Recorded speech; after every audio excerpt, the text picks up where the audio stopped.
Hey everyone, today we're going to be working on a Ken Worth W900. This is what the fridge cabinet should look like in most cases, if it was set up to have a fridge from the factory.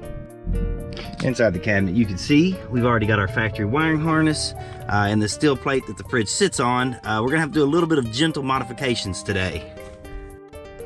If you are replacing the factory fridge in one of the older W9 trucks, you'll see you've got this lip back here. Typically what'll be connected to that, there'll be an aluminum plate with the exhaust fan for the refrigeration unit.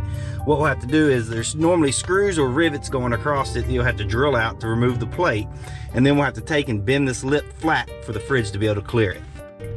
Once we take care of the back lip, we're going to want to take and gently bend down the two corners to allow the hinges on the fridge to slide past.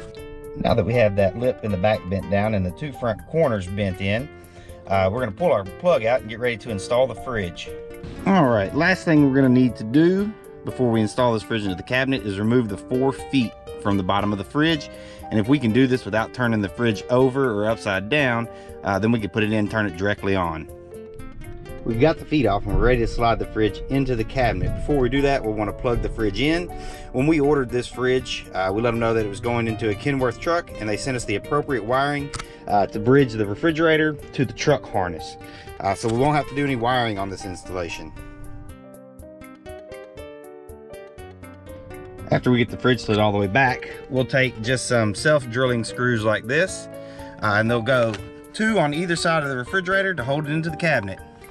Make sure after installing the refrigerator that you turn your refrigerator switch in your bunk panel to the on position so that the refrigerator will turn on and run.